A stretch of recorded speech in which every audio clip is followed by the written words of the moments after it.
Assalamualaikum warahmatullahi wabarakatuh. Selamat malam mahasiswa-mahasiswi sekalian. Baiklah, pada kesempatan kali ini kita akan membahas mengenai skandal-skandal akuntansi. Mari bersama kita simak. Baiklah, kita mulai membahas mengenai kasus-kasus skandal akuntansi. Skandal akuntansi merupakan isu bisnis yang selalu menarik perhatian untuk dibicarakan karena menyangkut trik penyajian informasi. Pihak penyusun laporan akuntansi mungkin merasa benar, tapi pihak pembaca menyalahkan karena tidak sesuai dengan aturan. Gap kepentingan ini akan selalu terjadi dan memberikan celah untuk terjadinya praktek kreatif accounting. Indikasinya adalah selalu terjadi kasus kecurangan perusahaan yang menggunakan informasi keuangan sebagai media.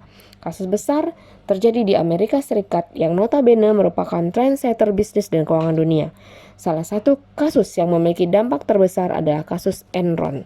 Begitu besarnya skandal ini sehingga digunakan sebagai referensi trik manipulasi laba di banyak sekolah bisnis dunia. Amerika Serikat merupakan kiblat standar akuntansi, standar profesi akuntansi, dan pasar modal dunia. Walaupun ternyata beberapa tahun terakhir ini pengaruhnya mulai berkurang karena agresifnya Badan Standar Akuntansi Internasional untuk mengimplementasikan International Financial Reporting Standard atau kita kenal dengan singkatan IFRS di banyak negara.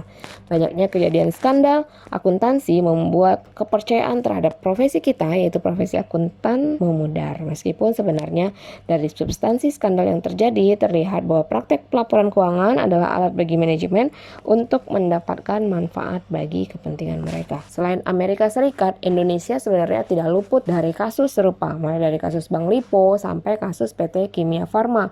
Walaupun sebenarnya kasus di Indonesia ini sangat minim referensi. Meskipun terjadi di negara yang berbeda, kasus-kasus tersebut memiliki kesamaan, yaitu bermotivasi untuk mendapatkan uang dengan cara ilegal sehingga konflik kepentingan merupakan area rawan yang perlu dicermati dari setiap kecurangan. Kita mulai membahas beberapa kasus skandal-skandal akuntansi yang terjadi. Yang pertama yang akan kita bahas itu kasus pada PT Ades Alfindo. Kasus ini terungkap pada tahun 2004 ketika manajemen baru PT Ades menemukan inkonsistensi pencatatan atas penjualan periode 2001 sampai dengan 2004. Sebelumnya terjadi perubahan manajemen di PT Ades dengan masuknya Water Partners Bottling Company atau perusahaan patungan The Coca-Cola Company dan Nestle dengan kepemilikan saham sebesar 65,07%. Pemilik baru inilah yang berhasil menemukan adanya inkonsistensi pencatatan dalam laporan keuangan periode 2001 sampai 2004 yang dilakukan oleh manajemen lama.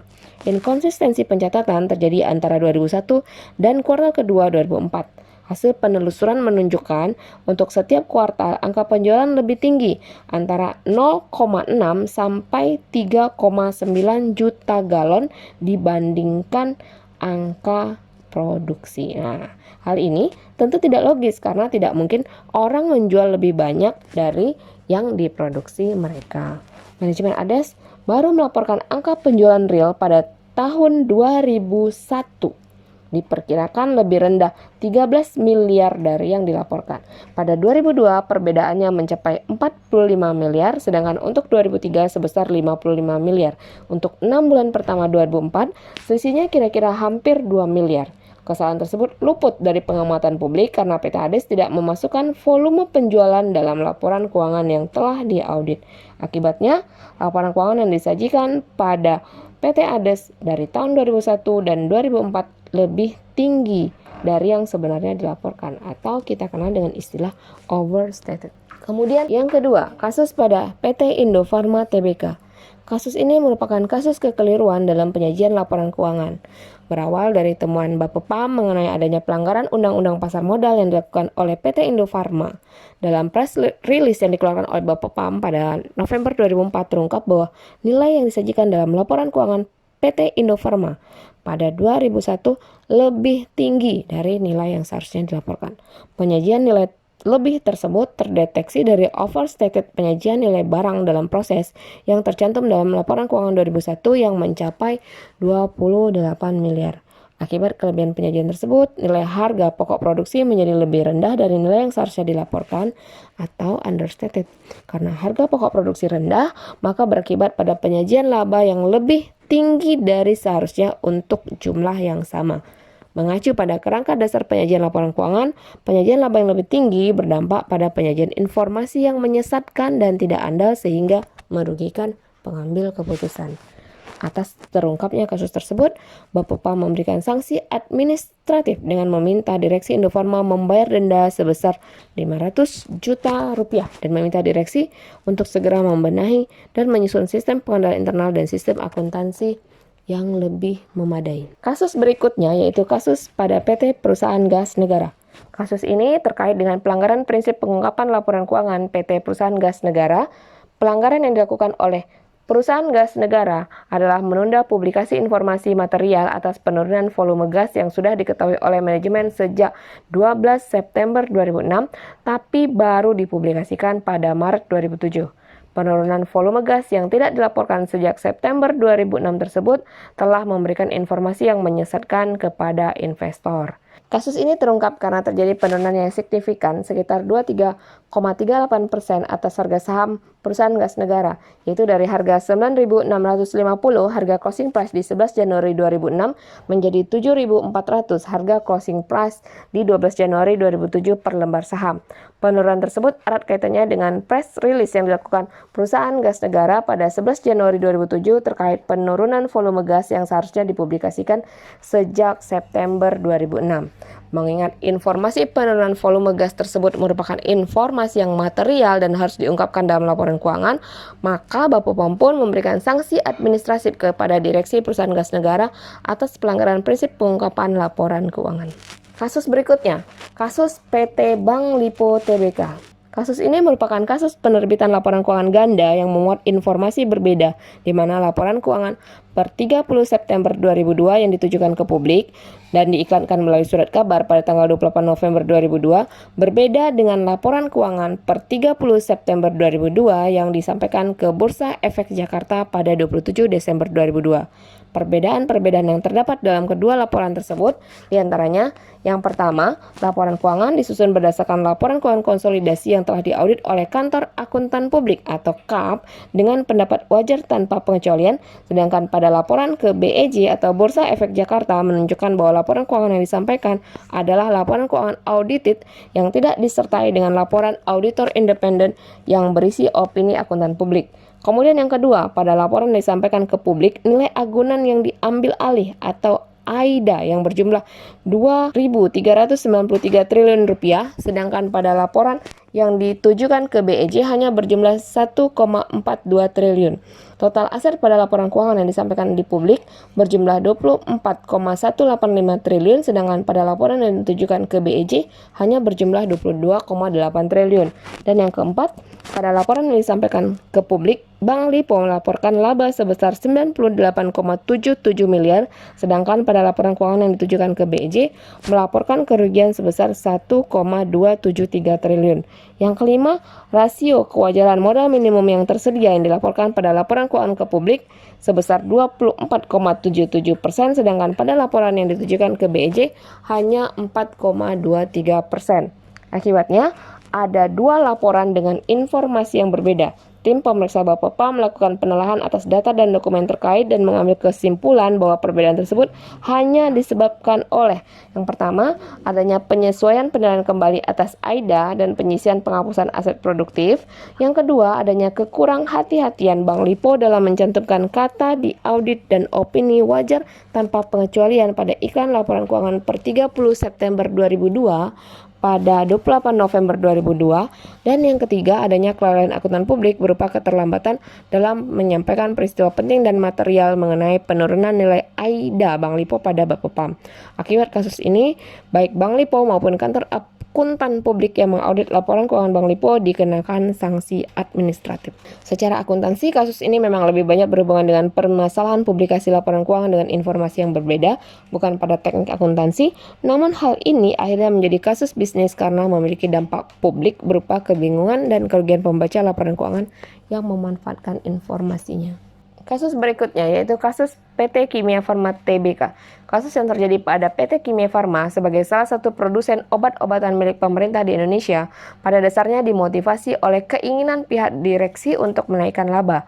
Indikasi adanya penggelembungan keuntungan dalam laporan keuangan pada semester 1 2002 juga dinyatakan dalam Annual Report Bapepam 2002. Berdasarkan siaran pers Bapepam atas kasus PT Kimia Farma pada 27 Desember 2002, kasus ini bermula dari ditemukannya kesalahan oleh partner dari KAPHTM dalam penilaian persediaan barang jadi dan kesalahan pencatatan penjualan untuk laporan keuangan periode 31 Desember 2001 dan Kementerian BUMN melihat adanya indikasi penggelembungan keuntungan dalam laporan keuangan pada semester 1 tahun 2002. Setelah dilakukan pemeriksaan oleh Bapepam, ternyata laba bersih yang disajikan dalam laporan keuangan PT Kimia Farma untuk tahun yang berakhir 31 Desember 2001 overstate sebesar 32,7 miliar, di mana 2,3% berasal dari penjualan dan sebesar 24,7% dari laba bersih milik PT Kimia Farma.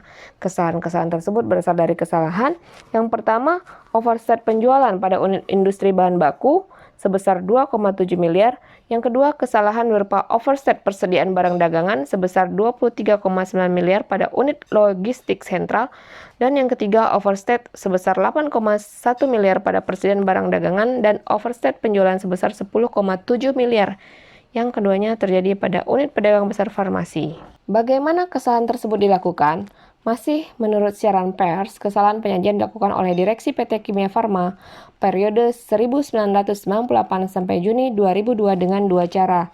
Yang pertama, Direktur Produksi PT Kimia Farma mengotorisasi 2 buah daftar harga persediaan pada 1 dan 3 Februari 2002, yang keduanya merupakan master price.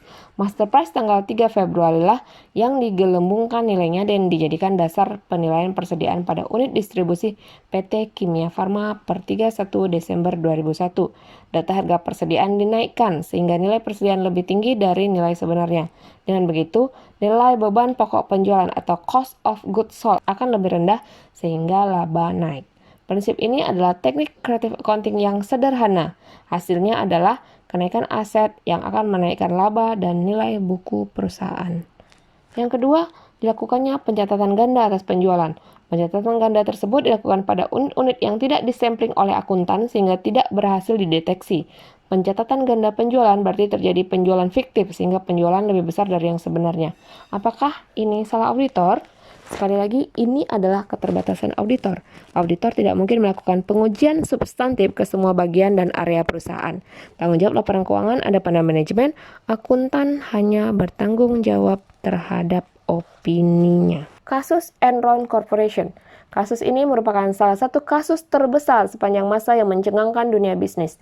Enron Corporation adalah sebuah perusahaan energi yang berdiri pada tahun 1985 dan berbasis di Houston, Texas, Amerika Serikat.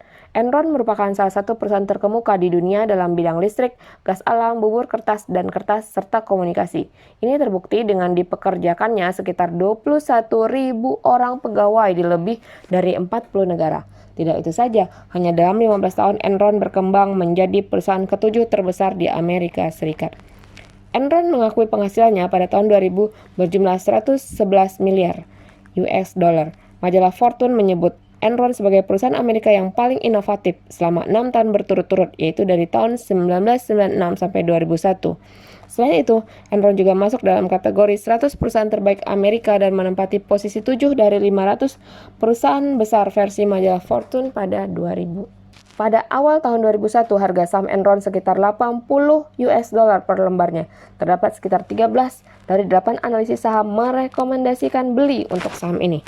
Pada Februari 2001, terdapat konflik antara Cap Arthur Anderson dengan manajemen Enron mengenai utang Enron kepada LJM, salah satu afiliasi Enron. Konflik ini meningkat pada level perusahaan sehingga harus mengungkapkan kepada publik.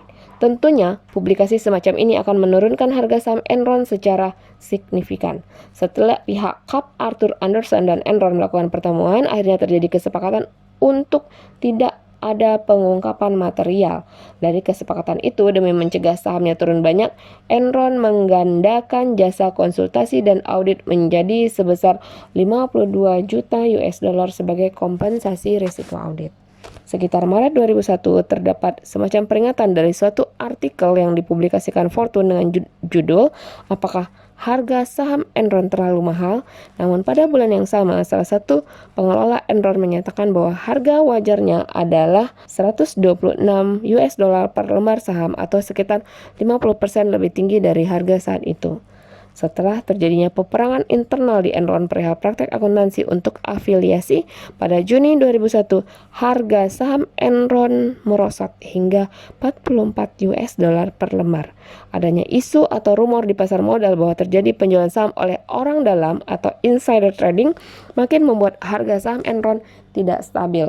Adalah Lay, pendiri Enron, yang berperan dalam penjualan saham besar-besaran dari harga 83 US dollar sampai 40 US dollar per lembarnya.